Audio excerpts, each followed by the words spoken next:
वो चेतनात्माओं, आचार्य भगवान समंतभद्र स्वामी यहाँ पर ग्रंथ के माध्यम से जीव को समझा रहे हैं कि अनादिकाल से जो असंयम के कारण जीव अनंत संसार में भटक रहा है, और या ये कह दें कि रत्नात्रय के अभाव में, उस असंयम के सद्भाव में ये जीव अनादिकाल से इस संसार में दुख उठा रहा है। संसार में भटकना ही दुख का कारण है। क्या है?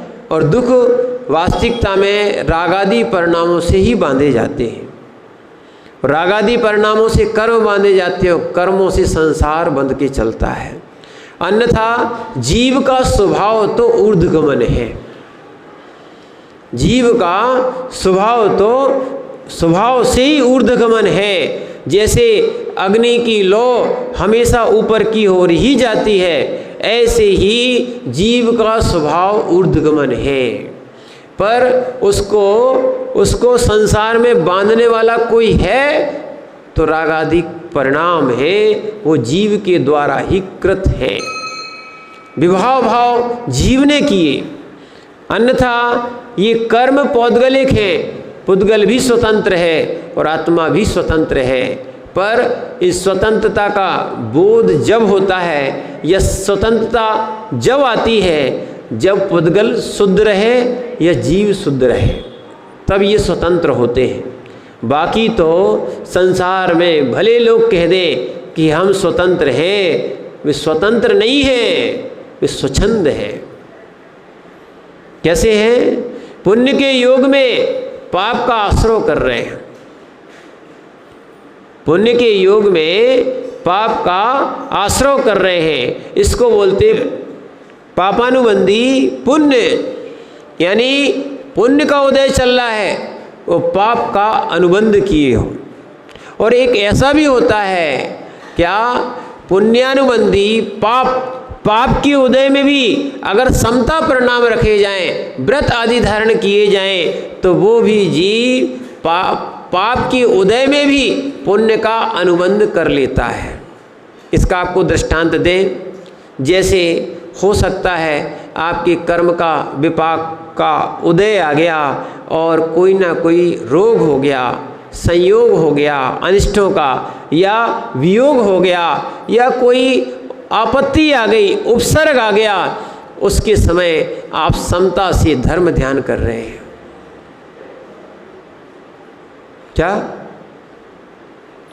क्या कर सकते हैं? कर्म किए थे तो आज अपन उदय में आए हैं, भोग रहे हैं, और आनंद के साथ ये कर्म है। मैं जानता हूँ जो सुख और दुख होता है कर्म के कारण होता है। पुण्य और पाप के उदय में आता है, और पुण्य पाप क्या है? कर्म। कोई जीव है क्या? नहीं है। कोई जीव है क्या? नहीं है। ये कर्म है। शुभा पुण्यस्य और अशुभा पापस्य। ये योग जैसे रहते मन, वचन और काय सा आश्रवा, वे आश्रव हैं, और वो भी दो प्रकार के हैं। पुण्याश्रव भी है और पापाश्रव है। शुभ भाव रखोगे तो पुण्याश्रय होगा, अशुभ भाव रखोगे तो पापाश्रय होगा, और जब आश्रय होगा तो बंध भी होगा, और बंध होगा तो उदय में आएगा। क्या है? अपन भी एक काम करते हैं, एक दो दिन के बाद आपको ये 10 करण परिणाम भी इसमें पढ़ा देंगे। क्या है? कई लोगों का सोचना होता है कि जो उदय में आया है उसको भोगना ही पड़ेगा, जो बंधा है उसको भोगना ही पड़ेगा। ठीक है ना? तो अब अपन ये भी समझें, कुछ कर्म ऐसे भी हैं जो क्या है, भोगना पड़ते हैं, पर कुछ कर्म ऐसे हैं जो भोगना नहीं पड़ते। उसके कर्म उदय में आने के पूर्व भी झरा सकते हैं, और कुछ ऐसे भी काम, क्योंकि जो उदय में आ गया वो तो तुम भोगोगे, पर वो समता से भोगोगे तो तुम्हारे कर्मों की निर्जरा होगी, अगला कर्म बंधेगा नहीं, और बंधेगा तो पाप नहीं बंधेगा, पुण्य रूप बंधेगा। क्या बनेगा? पुण्यरूप बनेगा। और एक और बात ध्यान रखना, कई लोग कहते हैं बंद तो बंद है, हाँ समय सार जी में लिखा है बंद तो बंद है, वो दूसरी दशा के लिए लिखा है, क्योंकि एक ये आश्रव आपका 13वें गुण स्थान तक चलता है। ये आश्रव कहाँ तक चलता है? 13वें गुण स्थान, यानी कौन? अरहंत भगवान के। बस उनके लिए राग आदि नहीं होने के कारण वो बंधता नहीं है। उनके पास क्या नहीं है? राग आदि की सत्ता विद्यमान नहीं है, इस कारण से बंधता नहीं है। बस इतना ही है, हमारे पास राग है इसलिए वो बंध जाता है। इसीलिए कुंद कुंद स्वामी ने सिद्धांत को लेके ही ये गाथा लिखी है, रत्तो बंधति कम्मम। राग कर्म को बांधता है। मुंचति जीवो विराग संपत्तो, और जैसे ही आप छोड़ना चाहते हो तो जैसे ही आपके अंदर वैराग आएगा वस्तु का राग छूट जाएगा। देखो राग छूट गया तो वस्तु छूट गई, राग आ गया तो वस्तु ग्रहण कर ली, राग छूट गया वस्तु छूट गई। सीधा सीधा सिद्धांत है। क्या है? अगर राग हट गया तो सामने वस्तु रहेगी। और देखो ना, जब जब जिस जिस जीव से राग रहता है, चाहे पुत्र से ही सुन लो, खूब राग रहता है तो वो आनंद का कारण बनता है। और जैसे ही पुत्र से राग समाप्त हुआ उसको देखना भी अच्छा नहीं लगता।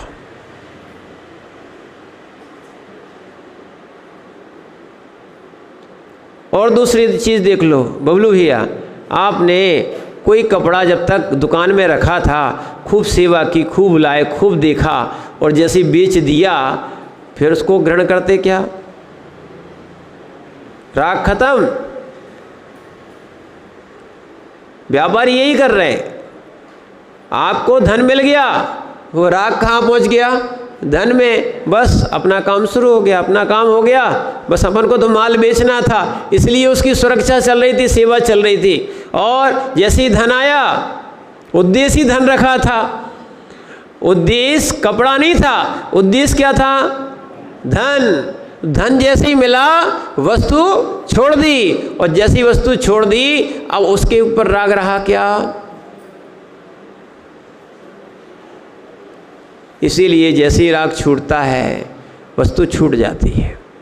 राग ही कर्मों को बांधता है, और राग छूट गया तो वस्तुएं छूट जाती हैं। इसलिए जिनको वैराग हो जाता है उनका संसार भी छूट जाता है। और वैराग्य जैसे तीर्थंकरों ने लाया, जैसे सिद्धों ने लाए, ऐसे हमें भी लाना पड़ेगा, नहीं तो संसार में ही रहोगे। और राग दुख का ही कारण है, बंध का कारण है और दुख का भी कारण है। जितना जितना जिस जिस से राग करोगे, जिस जिस जिस जिस द्रव्य से करोगे, चाहे जीव द्रव्य से करोगे चाहे अजीव द्रव्य से करोगे, उतना उतना जीव को दुख मिलेगा। क्या मिलेगा? और राग ही बंध का कारण है, ये मान के चलना। राग के कारण ही संसार का प्रयोजन सिद्ध किया जाता है। क्या था? इसीलिए ये समझना, जब तक ये राग छोड़ोगे नहीं, ये तुम्हें संसार नहीं छोड़ेगा।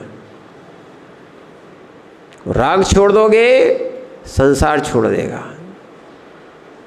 बैरागी बहुत सारे लोग बोलते हैं घर वाले नहीं छोड़ते, घर वाले नहीं छोड़ते, घर वाले नहीं छोड़ते। अच्छा ठीक है, तुम उनसे राग करना और उनके काम करना बंद कर दो।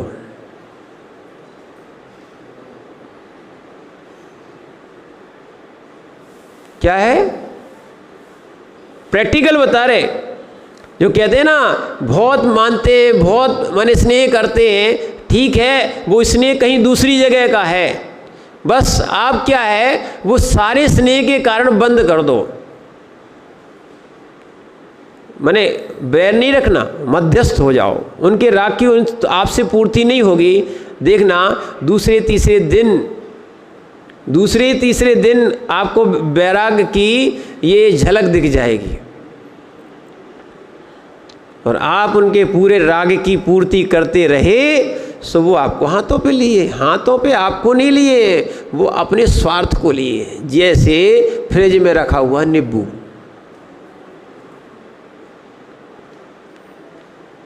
क्या भले दृष्टांत एक देश होता है पर ये घटित हो रहा है।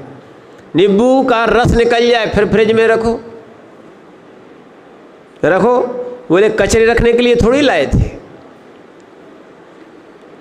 छिलके रखने और कचरे रखने के लिए फ्रिज थोड़ी लाए थे। वो काहे के लिए लाए थे? फ्रिज भी काहे के लिए लाए थे? वो नींबू का, अन्य वस्तुओं का वो उसमें वो रस सुरक्षित रहे, यानी वो वस्तु खराब ना हो, इसलिए क्या लाए थे? फ्रिज लाए थे, कचरा रखने के लिए थोड़ी लाए थे। ऐसे ही ध्यान रखना, संसार में जो आपको पकड़े हैं, आप जिनको पकड़े हो, ये सब ममत्व दशाएं हैं, अज्ञान दशाएं हैं। और जैसे ही ज्ञान आ जाएगा कि वास्तविकता में हम कितने अज्ञानी जीव हैं कि हमें निज आत्मा का ध्यान करना चाहिए था, निज प्रभुता प्राप्त करना चाहिए थी, हम पुद्गलों को पकड़े, पुद्गल के टुकड़ों को पकड़े, उनके कारण हर्ष विषाद हो रहा है। धन बढ़ गया, पानी गिर गया, खुशी हो गई। पानी नहीं गिर रहा था, व्यापार नहीं चलेगा, सुरू रहे थे। धीरज भी ऐसे ही है ना, ऐसे ही है, बस इसी का हर्ष विषाद चल रहा है। वास्तविकता तो ये है, इसको सुनो, सुनने के बाद अंतरंग में उतारने का प्रयास करो। आज तक हम मात्र थोड़ा सा आजीविका का साधन जो बनाना चाहिए था, उसको हम सर्वस्व मान बैठे।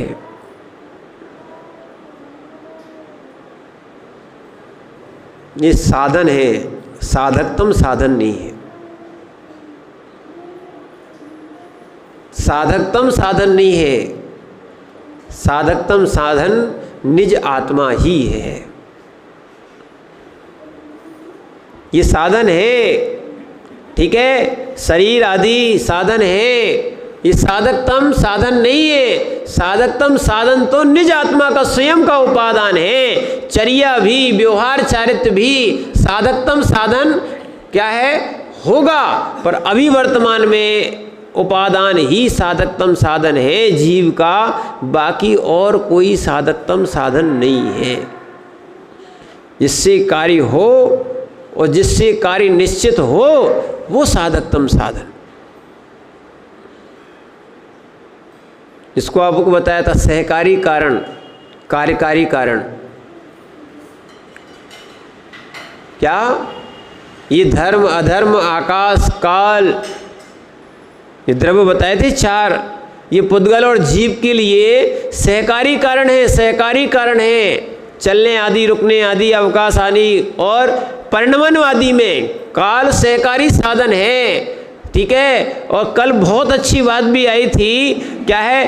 तीर्थभूत पुरुष से सेवित स्थान, पुरुष यानी स्थान या जल क्षेत्र आदि, वो तीर्थ बन जाता है। द्रव्य संग्रह में आचार्य ब्रह्मदेव सूरी लिखते हैं टीका में कि तीर्थ, तीर्थ किसको बोलते आज? क्या है? तीर्थ, तीर्थ भूमि नहीं होती, तीर्थ जल नहीं होता, तीर्थ भूत जो जीव होता है, उससे सेवित जो आत्मा होती है, उससे संयोग से या उससे संबंध बना लिया कि वो वहाँ पे थे, इसलिए तुमने तीर्थ मान लिया। वास्तविक तीर्थ तो जीव है। क्या है? निश्चय की दृष्टि, निश्चय तीर्थ तो आत्मा ही है। और व्यवहार से जिस क्षेत्र में जन्म हुआ है, मोक्ष हुआ है, केवल ज्ञान हुआ है, ये सब व्यवहार तीर्थ है। ये सब कैसे हैं? व्यवहार तीर्थ हैं। इसीलिए व्यवहार तीर्थ की भी वंदना करने जाना चाहिए। व्यवहार तीर्थ की भी वंदना इसलिए करना चाहिए क्योंकि हमारी विशुद्धि का साधन बनते हैं।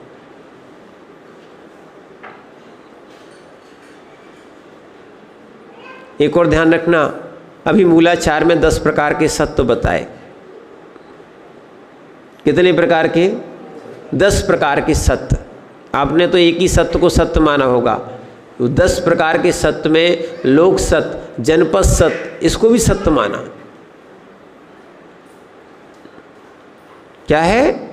लोक सत्य, जनपद सत्य, इसको भी सत्य माना है। ठीक है ना? इसीलिए बहुत सी बातों को, क्योंकि उपचार को सत्य नहीं मानोगे, स्थापना सत्य है। अगर स्थापना सत्य नहीं होती तो आप इन अरहंत जिन बिंबों की आराधना कैसे कर सकते थे? मन्नू भैया बताओ, स्थापना सत्य है कि नहीं? विशुद्धि का साधन है कि नहीं?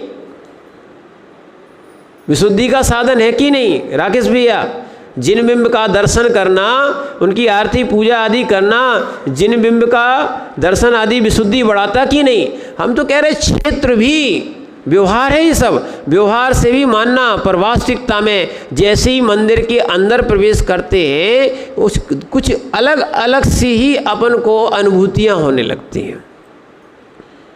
और जैसे ही घर में प्रवेश करो, सो राग की अनुभूतियां तुरंत प्रवेश, वर्गणाएं रहती हैं।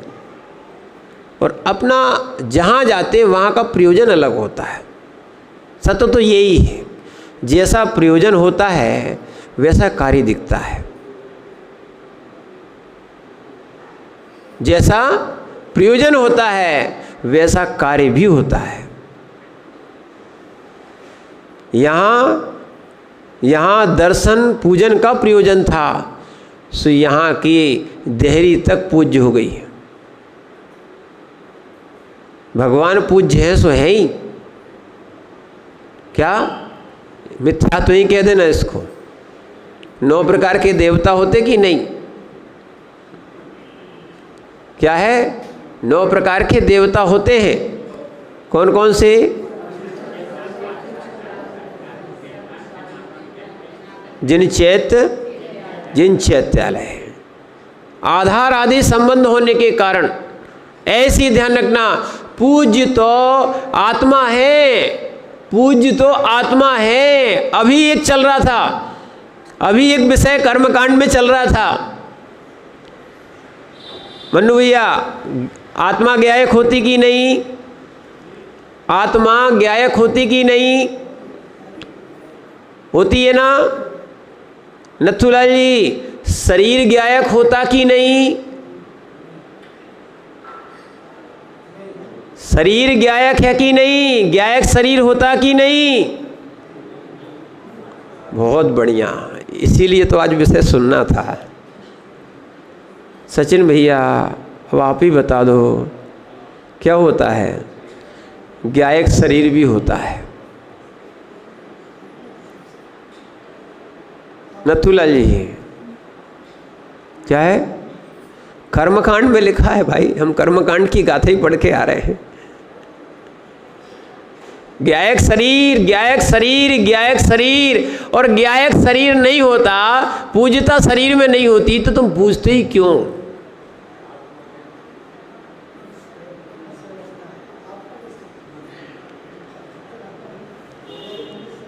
ध्यान रखना, इस संबंध भी ये सत्य है कि नहीं? ठीक है, आप कह रहे आत्मा होती तो पूजते हैं। मुनि महाराज की समाधि होने के बाद भी वो शरीर पूजा जाता है। ज्ञायक शरीर, संस्कार होते, पूज्य होते। क्या होता? उनकी उस समय भी पूजा होती, जिस समय उनकी संस्कार किए जाते शरीर की, उस समय भी पूजा होके माने क्या किए जाते। और आपने जितने भी मुनिराज होते हैं, उन छपक के समाधि स्थल पर भक्तियां पढ़ते हैं। रत्नात्रय जिसमें रखा गया था, ऐसा वो शरीर भी ज्ञायक शरीर है। क्या है? ज्ञाता का शरीर, ज्ञायक शरीर। कैसा है? सोचो, आप राग द्वेष विषय कसाय रख रहे हो तो शरीर में भी पूज्यता नहीं है।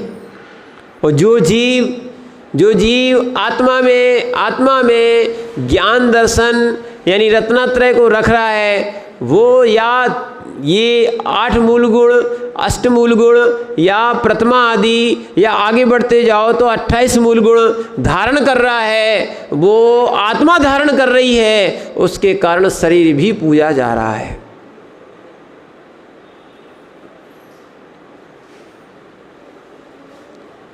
ये तो आत्मा के पैर होते क्या, आत्मा के सिर होते क्या, ठीक है ना। आत्मा का कोई अवयव वैसे दिखाई देता क्या, नहीं। आत्मा तो असंख्यात प्रदेशी है। कैसी है? असंख्यात प्रदेशी है। उसके हाथ पैर वगैरह कुछ होते क्या, नहीं होते ना। अब आप मुनिराज के पाद प्रक्षालन करते कि नहीं? आज आप भगवान के अभिषेक करके आए कि नहीं? सुरेंद्र भैया किया कि नहीं? किया ना। करते कि नहीं करते हो? तो दर्शन किसके होते हैं? अभी अरहंत की जो प्रतिमाएं रखी हैं वो दर्शन किसके करते हो? ये अरहंत थोड़ी है, तो सिद्ध हो गए। भले तुम कह लो कि ये वर्तमान की 24 ही है, वर्तमान के भगवान है, वे वर्तमान में नहीं है, भूत हो गए। पर स्थापना निक्षेप के द्वारा उनको पूजा जा रहा कि नहीं? स्थापना निक्षेप के द्वारा उनको पूजा जा रहा कि नहीं? इसीलिए ज्ञायक शरीर भी होता है। क्या होता है?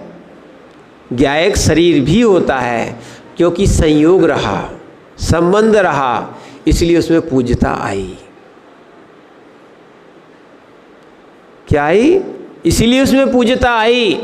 पर वास्तविकता तो ये है, मूल बात भूल नहीं जाना। क्या है? हुई ज्ञायकता किस में आई थी? आत्मा में। आत्मा का ही लक्षण ज्ञायक है। आत्मा का ही लक्षण कैसा है? ज्ञायक है। उस कारण से शरीर भी ज्ञायक शरीर हुआ।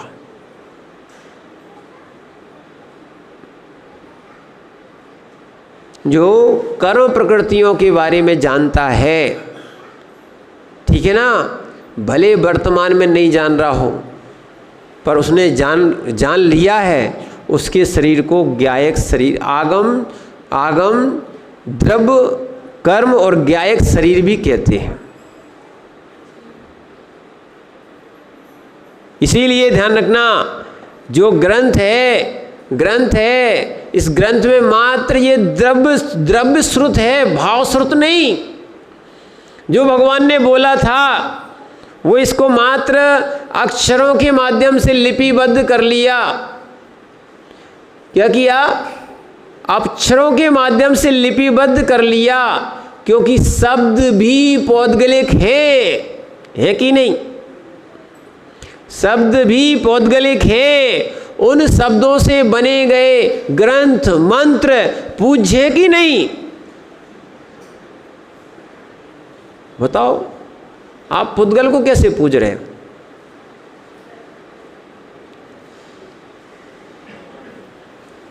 द्रव्य संग्रह में पढ़ लिया कि नहीं? जिनने नहीं पढ़ा तो वो बड़े आश्चर्य कर रहे होंगे।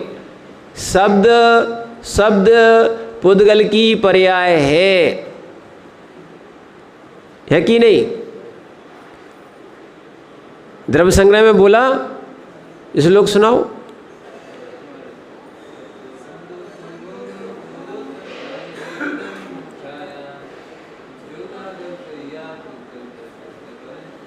ये 10 प्रकार के, चाहे तत्वार सूत्र में भी आया, शब्द बंध सौक्ष्म स्थूल संस्थान भेद तमच्छाया तपोद्योत वंताश्च, ये पुद्गल की 10 पर्याय हैं। शब्द भी पुद्गल है, बंध भी पुद्गल है, इसीलिए ये सब पुद्गल है। पर ध्यान रखना, जीव के संयोग से ये शब्द भी, और वो भी कौन से? अरहंत भगवान के मुख से निकले गए पौद्गलिक शब्द, या उनकी दिव्य ध्वनि जो खिरी थी गणधर ने झेली, और गणधर के द्वारा निकले गए शब्द जिन आगम बना है। द्रव्य श्रुत है। ये क्या है? द्रव्य श्रुत है, ये साक्षात श्रुत नहीं है। कैसा है? अगर देखा जाए उपचार श्रुत है। कैसा है? द्रव्य में पर्याय का उपचार, द्रव्य में द्रव्य का उपचार, द्रव्य में पर्याय का उपचार, द्रव्य में गुण का उपचार, ये ऐसे उपचार होते किए गए। जैसे ध्यान रखना, आप मनुष्य हो, ये भी व्यवहार से कहा जाता है। क्या है? ये भी व्यवहार से कहा जाता है, क्योंकि जीव मनुष्य नहीं है। जीव तो जीव है, पर्याय मनुष्य है। अपन बोलते मनुष्य पर्याय, मनुष्य पर्याय बोला बिल्कुल सत्य जाता है। मनुष्य पर्याय या पुरुष पर्याय, स्त्री पर्याय बोलते ना, स्त्री पर्याय, मनुष्य पर्याय, ये पर्याय है। द्रव्य कुछ भिन्न है, होती ही द्रव्य की पर्याय है। होती कैसी है? जीव की ही पर्याय, जीव की ही पर्याय। इंद्रियों को भी जीव कहते, एक इंद्री, दो इंद्री, जीव बोलते नहीं बोलते, ये सब व्यवहार है। पर ध्यान रखना, व्यवहार भी क्या है? प्रयोजनभूत है। अगर व्यवहार से नहीं चलोगे, ठीक है, और इरिया समिति आदि से नहीं चलोगे, तो अहिंसा का पालन नहीं होगा और हिंसा में विशुद्धि नहीं बनती। अहिंसा में संयम आता है, व्रत आदि में संयम आता है, और हिंसा असंयम की ओर ले जाती है। यहाँ संक्लेशता या क्रूरता उत्पन्न कराती है, द्वेष उत्पन्न कराती है। कितना परिणाम भी देखना, परिणाम भी पौद्गलिक है। कैसे है? परिणाम भी पौद्गलिक है, पर कर्ता जीव है। जब विभाव भाव में होता है ना, जीव के कृत परिणाम कहलाते हैं। ठीक है? इसीलिए शुभ करेगा तो शुभ का आश्रय होता है, अशुभ करेगा तो अशुभ का आश्रय होता है। और जब निर्गंथ दशा में आके देखो क्या किया है, कुछ नहीं, कपड़े तो उतारे हैं, सब विकल्प से शून्य हो गए। जैसे थे माने यथाजात, जैसे जन्मे थे वैसा ही स्वरूप धारण कर लिया है, सारा विकल्प हट गया है। देखो अपन ने ओढ़ लिया था, सबको क्या किया है? ग्रहण कर लिया, कपड़े को ग्रहण कर लिया, और वस्त्र आदि को ग्रहण कर लिया, या आभूषण आदि को ग्रहण कर लिया, ये मकान दुकान परिग्रह सबको ग्रहण कर लिया, ये संबंधों को भी सबको ग्रहण करते जा रहे हो, और आपको मालूम नहीं है सबसे बड़ा ग्रहण आपके पास लगा हुआ है, इसलिए आप दुखी हो। आपका ग्रहण स्वभाव सा बन गया है नहीं है, आपने बना लिया है।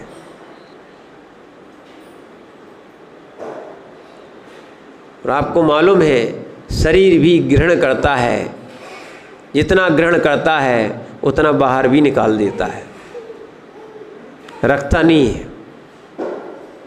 शरीर भी रखता नहीं है। शरीर में अगर कोई पस पड़ जाए, खून मर जाए, वो भी धीरे धीरे करके बाहर निकाल ही देता है। जब ऐसे पुद्गलों का स्वभाव समझ में आ रहा है, तो तुम जो ग्रहण करने का भाव क्यों रखे हो?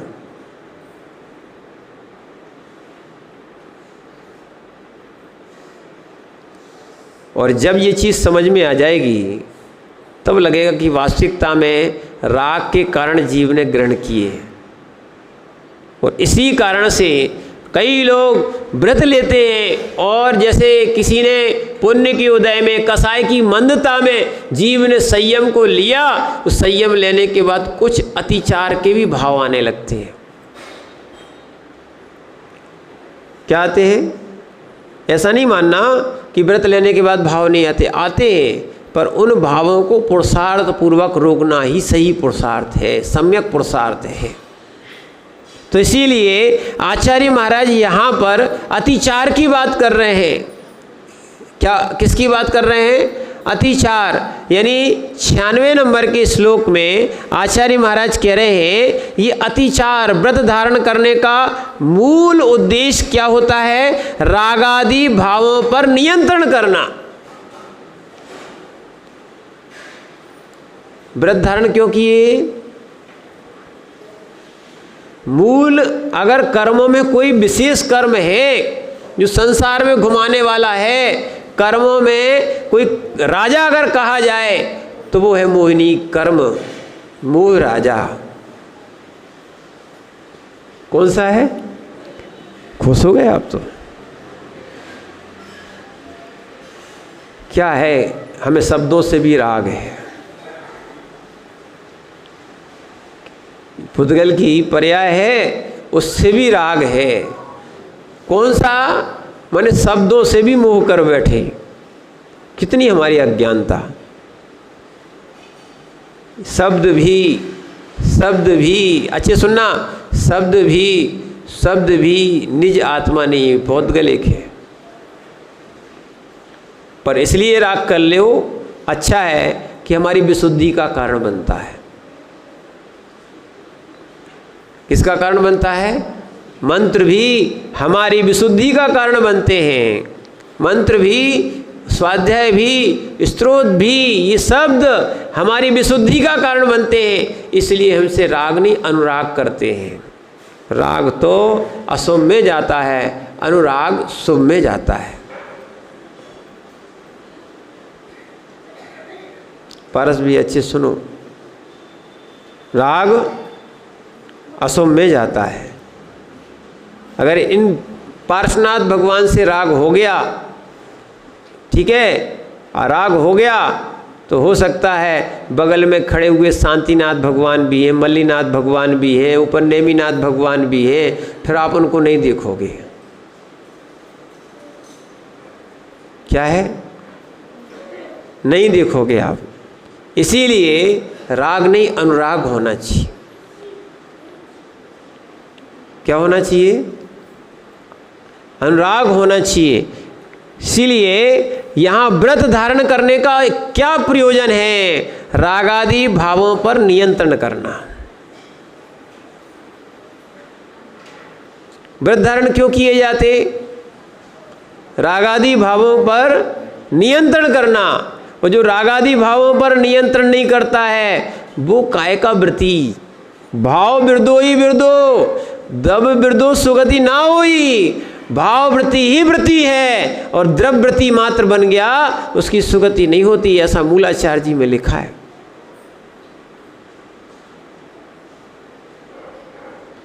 व्रतों की धारण का मूल प्रयोजन क्या है?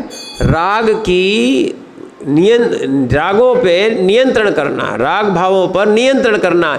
इसीलिए आपने दिग्व्रत का नियंत्रण किया था। और दिग्व्रत में भी देश व्रत लिया है। देशावकाश व्रत चल रहा है आपका। कौन सा? देशावकाश व्रत चल रहा है कि आपने दिन दिन की, महीने की या साल की एक मर्यादा बांध ली है।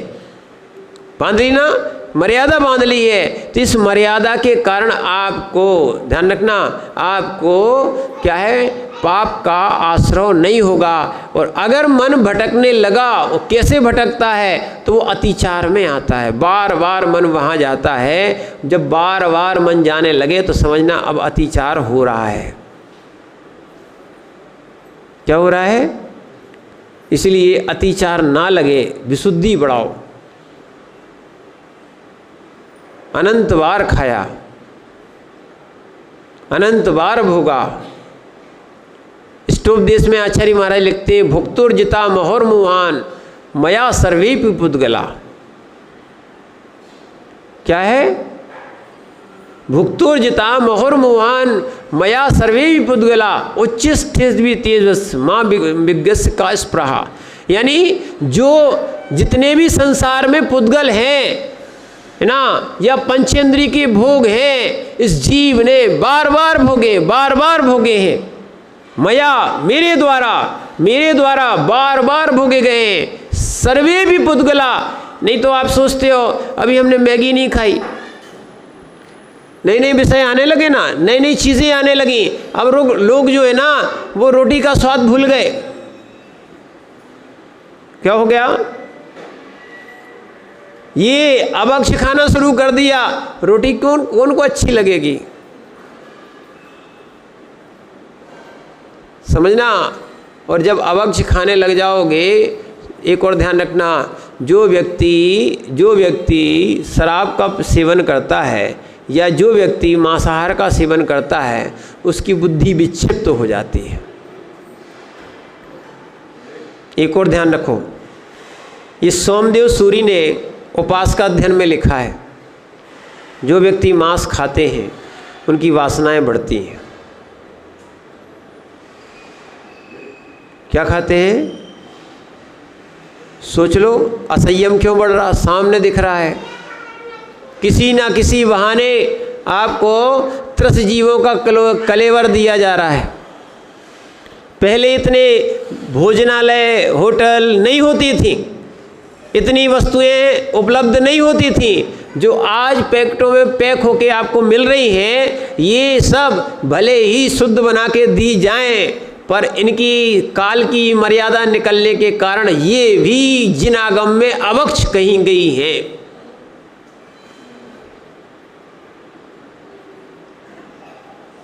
सोच लो, सुबह की रोटी शाम को भक्ष नहीं है। वकील साहब, सुबह की रोटी शाम को भक्ष नहीं है, ठीक है? अब सम्यक भैया बिस्किट खा रहे, कह रहे महाराज जी तो शुद्ध है।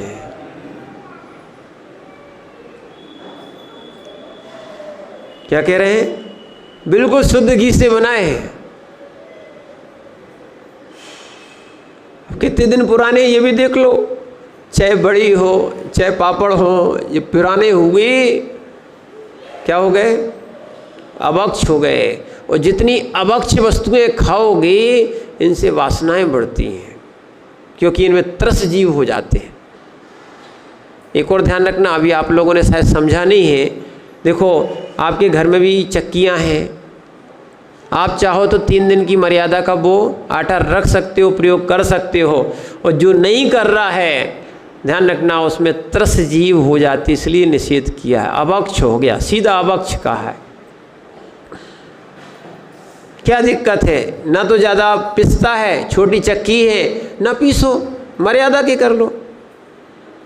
उद्देश्य रखना कि हम अभक्ष ना खाएं, हम अहिंसा का पालन करें, हम हिंसा ना करें। देखो, निर्जरा शुरू। यहाँ तो ये भी कहा जा रहा है कि आप भोगो, भोग के ऐसे भी नियम ले सकते हो। नहीं लिया आपने प्रतिमा, हम इतने दिन नहीं खाएंगे, प्रयास करके देखो, फिर आपको सहज लगने लगेगा। जैसे कि कोई मंदिर नहीं आता है, कोई पूजा नहीं करता है, कोई स्वाध्याय नहीं करता है, कोई रात्रि भोजन करता है, तो उसको नियम दिया जाता है, थोड़े थोड़े दिन के लिए आप क्या करो, प्रयास कर लो, अभ्यास कर लो। अभ्यास करता है, वो सहज लगने लगता है। फिर जो मंदिर आते, जो पूजा करते, उनसे कह दिया जाए अब तुम पूजा करने नहीं आना। हुआ ना लॉकडाउन में, अब पूजा करने नहीं आना। सुभाष जी, फिर क्या होगा? फिर दरवाजे के बाहर भले खड़े रहेंगे, वो तो इसे पूजा करते रहेंगे, पर मंदिर जरूर आएंगे। अरे मना कर रहे हैं आपसे, क्यों? आपको ये क्रियाएं फिर सहज लगने लगेंगी। फिर लगेगा, देखो, जब तक राग रहता है, जब तक जहाँ से राग रहता है, वो क्रियाएं छोड़ने के लिए मन नहीं होता। और जब कुछ समय के लिए वो छूट जाती हैं, फिर दूसरी जगह आपका राग लग जाता है, अनुराग लग जाता है। अब उससे कहा जाए कि अब तुम मान जाओ, नहीं मानेंगे, डंडे खाएंगे, पर फिर भी पूजा करने आएंगे। लॉकडाउन में हुआ कि नहीं हुआ? देखो, प्रैक्टिकल दिख गया, हुआ कि नहीं? क्योंकि पहले जब आपको ज़बरदस्ती लाया जाता था और अब आपको ज़बरदस्ती भगाया जा रहा है, कितना अंतर आ गया। बस यही है, जहाँ ज्ञान में अज्ञान बैठा था, सो अज्ञान हटा, सो फिर अब ज्ञान आ गया, तो अब कैसे छोड़ सकते हैं? और कभी कभी अज्ञान को ग्रहण कर लेते हो तो अच्छी चीज़ें भी छूट जाती हैं। और ज्ञान वही है जो अज्ञान का नाश करता है। क्या है? ज्ञान वही है जो अज्ञान का नाश कर देता है। और देखना आप एक बार कोई चीज़ करके देखो, हम लोगों ने प्रैक्टिकल किया, देखो हम लोगों ने भी आलू खाए, ठीक है, लौकी की तो सब्जी कभी देखते ही नहीं थे, मूंग की दाल वो हरी वाली दाल बोलते थे, ठीक है, वो कभी अपन देखते ही नहीं थे। कौन कब खाए? जब बीमार हो जाएं। क्या है समझना।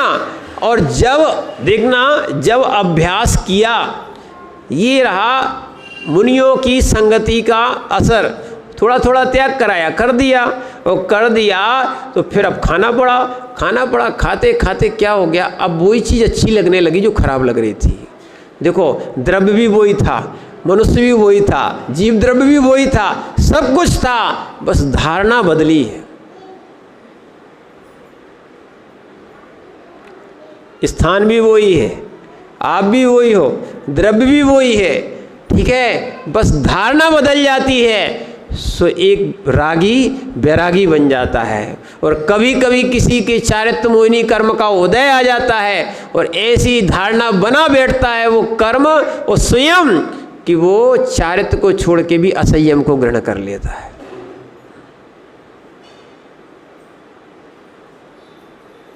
इसीलिए ध्यान रखना, ये असंयम भाव ना आए, ये असंयम भाव ना आए तो हम पुरुषार्थ करें। आगे आचार्य महाराज 96 नंबर के श्लोक में लिखते हैं, प्रेषण शब्दानैनम रूपाभिव्यक्ति पुद्गल क्षेपौ देशावकाश कस्य विपदिश्यन्ति तया पंचः। पढ़िए।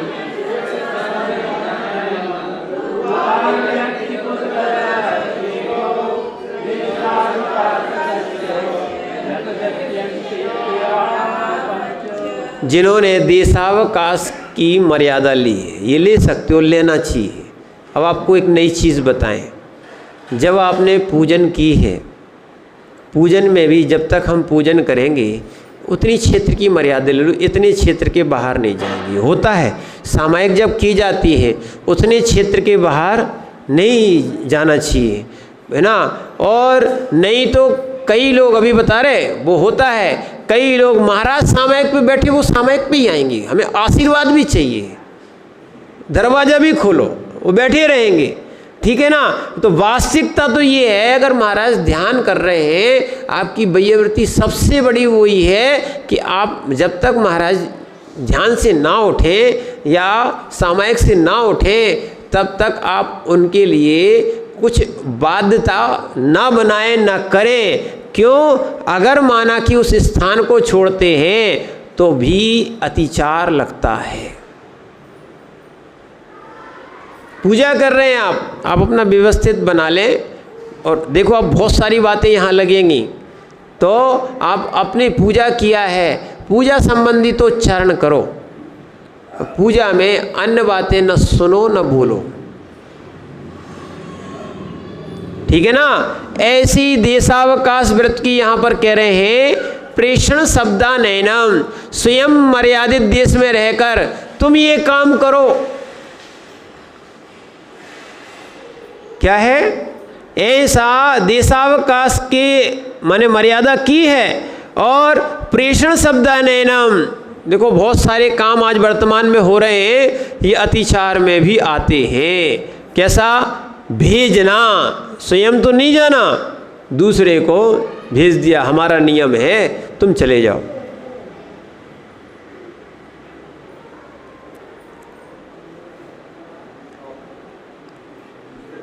हाँ डब्बू भैया, बहुत सारी चीज़ें, हम तो होटल में नहीं जाते हैं। ऐसी ऐसी माताएं ये क्या बोलती, हम रात में नहीं खाते, तुम खा लो, और नहीं तो पल्लू में बांध के ले आए कि बच्चा खा लेगा।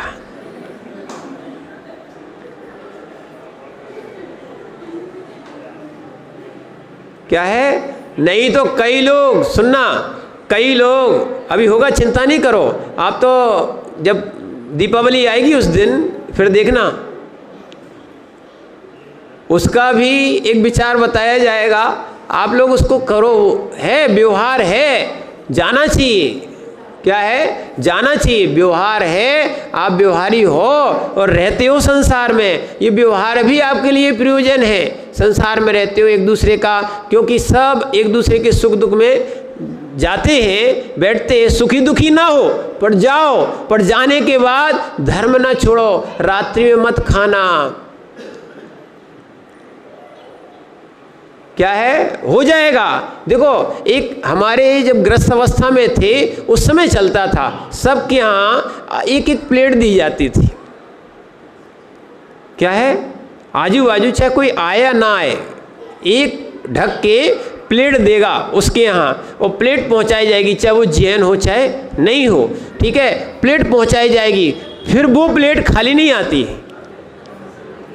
क्या होती है, वो भी ढक के, पर भक्ष ही लेना, अभक्ष दूसरे के यहाँ दे देना, नहीं तो वो लेना नहीं इसको। कुछ चीज़ें समझना इस बात को। तो इसीलिए वो ऐसा व्यवहार अगर दिन में किया जाए तो रात्रि में तो नहीं खाना पड़े कम से कम। और ऐसा नहीं कि अपन ने बच्चों के लिए लाके रख लिया। ऐसे ही अगर आपकी मर्यादा है, बहुत सारी चीज़ें इसको समझने चाहिए, आपकी मर्यादा है तो हम काम नहीं कर पा रहे हैं, दूसरों से काम करा रहे हैं। मर्यादा के बाहर जो हमने नियम लिया है, माना कि हमें पन्ना में रहना है, पन्ना के बाहर नहीं जाना है, तुम चले जाओ। क्या है, भेजना, प्रेषण। भेजना क्या हो गया, प्रेषण। शब्द करना, शब्द जहाँ जितनी मर्यादा है उसके बाहर हम तो नहीं जा सकते हैं, शब्द तो जा सकता है कि नहीं जा सकता है। ठीक है ना। तो ये शब्द करना या मंगाना, ऐनम, ऐनम का अर्थ क्या है, मंगाना। और रूपाभिव्यक्ति पुद्गल क्षेपो, शरीर दिखाना, नहीं तो आंखें दिखा रहे वहां से बैठे बैठे। क्या है, बहुत सारी चीज़ें। अब ये यदि सामायिक आदि में बैठे हैं, नियम लिया है, बहुत सारी चीज़ें हैं, पर इनको नहीं करना, शरीर भी दिखाना। और नहीं है तो कंकड़ पत्थर फेंक के, कौन सी वस्तु चाहिए, सुनने धीरे से फेंक के बता दी। ये सब तेसावकाश व्रत में अतिचार है, जो वर्तमान में बहुत बहुत ज़्यादा मोबाइल के द्वारा प्रचलित हो गया है। क्या हो गया, बहुत सारी चीज़ें, ये संयम नहीं बढ़ा रहा है, ये असंयम बढ़ा रहा है, अतिचार करवा रहा है। पहले इतना सुख दुख या टेंशन नहीं होता था। क्यों, 15-20 दिन के बाद एक क्या आता था, अगर आएगा अभी तार आएगा, पहले क्या आता था, और अगर तार आया तो मोहल्ले के लोग पूछते थे, बताइए क्या हो गया, क्या हो गया, कौन चला गया, क्यों तार ही आता था। जब ऐसे होता था ना, या कार्ड भी आता था तो अगर एक कोने से फटा है तो समझ जाते थे। ठीक है ना, यही चलता था। माने अब तो क्या है, तार तो ठीक हो गया है ना, और फोन से तुरंत समाचार मिलता है, मिलता ना। ऐसे ही और प्रेषण, शब्द, नयनम, ये सारे अतिचार हो जाते हैं या लोग कर लेते हैं। इसीलिए वास्तविकता तो ये है, वास्तविकता तो ये थी कि व्रत धारण का प्रयोजन मात्र ये था कि हम रागादि भाव पर नियंत्रण करें, हमारा राग उतने क्षेत्रों से बाहर ना जाए। पर हम तो जगत का राग रखे हैं, जगत हमसे राग रखे या ना रखे, ये सबसे बड़ी भूल है। मूल में ही भूल है। क्या है, जगत का राग हम रखे हैं, भले जगत हमसे राग करे या ना करे। और ध्यान रखना, ये जगत तुमसे राग नहीं करता, सब अपने स्वार्थ के कारण राग कर रहे हैं। यानी नींबू काय में रखा है, फ्रिज में, काय के लिए, रस के लिए। रस खत्म हो जाएगा फिर घूरे पे जाएगा, नाली पे जाएगा। ऐसे ही ये बैरागी सोच लेते हैं तो समझ जाते हैं, स्वयं पुरुषार्थ कर लेते हैं। राग आदि भाव को नहीं करो, और राग ही करना है तो निज आत्मा से करो। आज तक जिसको नहीं देखा, नहीं जाना, नहीं, वास्तविकता में स्वयं से, स्वयं की आत्मा से प्रीति नहीं हुई। क्या है? ये पुद्गलों में प्रीति कर बैठा है, इंद्रियों में प्रीति कर बैठा है, शरीर आदि में प्रीति कर बैठा है। क्या है? मिलता कुछ नहीं है, तृष्णा बढ़ती जाती है, आतृप्ति कर विषय है, और विषय तो विष है, तुम्हारा ही संसार बढ़ा रहे, दुख बढ़ा रहे, सुख नहीं बढ़ा रहे। लगता है तुम्हें सुख बढ़ रहा है, ठीक है, ठीक। अब लड्डू खाने वाले भी रोते हैं और नहीं खाने वाले भी रोते हैं। क्यों पारस भाई? ऐसे ही है।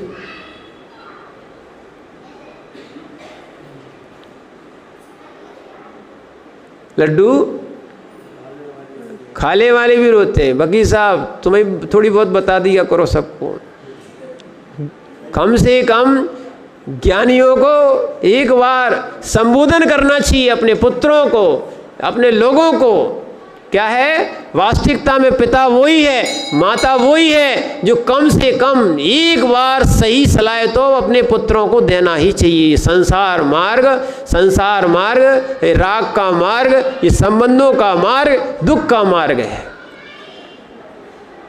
कोई नहीं बताता। ध्यान रखना, सन्मति सागर जी महाराज के सामने एक बच्चे की दीक्षा हो रही थी, ठीक है, उदगांव की बात है। हम लोग वहाँ बैठे हुए थे। अच्छा, इस सन्मति सामने, वो सागर जी के सामने वो माँ रो रही थी, दिल्ली की थी, रो रही थी। और उस माँ से आचार्य सन्मति सागर जी महाराज बोले, आप रोए ना, नहीं तो चारित्र मोहिनी कर्म का बंद हो जाएगा, कभी संयम नहीं ले पाओगे। किससे बोल रहे थे? संयम की अनुमोदना करो, संयम की अनुमोदना करो तो आपको भी संयम मिलेगा। संयम का निषेध करोगे तो चारित्र मोहिनी कर्म का बंद हो जाएगा। इसलिए एक बार कम से कम सत्य तो अपने बताओ, ये संसार मार्ग दुख का मार्ग है। सुख का मार्ग है क्या? नहीं बताते लोग। और शादी होगी तो हंस हंस के कराएंगे। क्या संसार है? क्या है? नहीं होगी तो टेंशन रहेगी, और दीक्षा होगी, संयम लेंगे, रोएंगे। तो संसार देखो। सुनना, एक संसार में रहेगा, उसके लिए तुम्हारी अनुमोदना और खुश हो रहे हो तुम, और एक भगवान बनने जा रहा है, उसके लिए तुम रो रहे हो। भगवान महावीर ने यही तो अपनी माता से कहा था। क्या? माँ ऐसा आशीर्वाद दो कि अब मैं किसी माँ को न कोख में आऊं न किसी को रुलाऊं, और अब जगत में आपके अलावा मेरी कोई माता ना बने।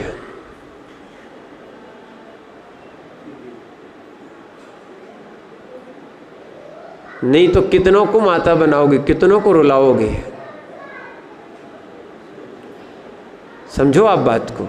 इसीलिए संयम को धारण करो, और इसमें अपनी राग की अवस्थाओं को कम करो, और इसमें जो प्रेषण शब्द नयनम रूपा व्यक्ति, यानी पुण्य की उदय से हमने संयम लिया, और ये पाप के उदय से हम अपने कार्य को सिद्ध करा लेते हैं। ये अतिचार में आते हैं। चाहे आप किसी को भेजो, शब्द करो, मंगाओ, या शरीर दिखाओ, या पत्थर आदि फेंको, ये सब क्या है? अब जाप करना, पूजा करना, स्वाध्याय करना, सामायिक करना, ये सब काम करना, क्षेत्र का नियम लेना बहुत अच्छी बात है, पर इसके करते करते ये सब अतिचार ना करना, तो ही तुम्हारी सामायिक साधना कहलाएगी, अन्यथा अतिचार कहलाएंगे तो तुम्हें ये दोष लगेंगे। राग आदि की आपकी कमी नहीं हुई। और मूल बात तो यही है, राग आदि को कम करने का नाम व्रत कहा है, ऐसा समझना चाहिए। ओम नमः सिद्धेश्वराय।